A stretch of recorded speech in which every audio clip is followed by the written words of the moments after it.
ఓర్నే వీళ్ళు మళ్ళీ మొదలెట్టారా? కటౌట్ ని చూసినట్టుందా? It's just 500. అమ్మని అమ్మ ఒక కాంప్లెక్స్ లో కనబడిన కచ్చోడిరా. కాంప్లెక్స్ కచోడి ఏట్రా?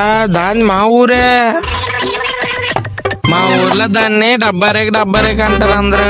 ఫ్యాన్స్ పెట్టిన నిక్ నేమ్ అది. డీజే బాక్స్ సమాంతంగా మింగేసిన గొంతుతోటి బయట జనాలకే కాదు ఇంట్లో కట్టుకుని మూడుకు కూడా వచ్చి పోయిస్తుంది. అమ్మాయి అంటే తనలా ఉండాలరా. యాదవా అంత షాక్ అయ్యేవేంట్రా మాయా? మా ఊడు అమ్మాయి కోసం ఏవేవో ఊహించాడు. రా దాన్ని కెలకడానికి ట్రై చేయకు. తేడా వచ్చిందో నీ కుప్పినే. పోరా పో, ఎక్కడికి వెళ్తే వెళ్ళు, తిరిగి ఇంటికి రావాల్సిందే కదా. అప్పుడు చెప్తే నీ సంగతి.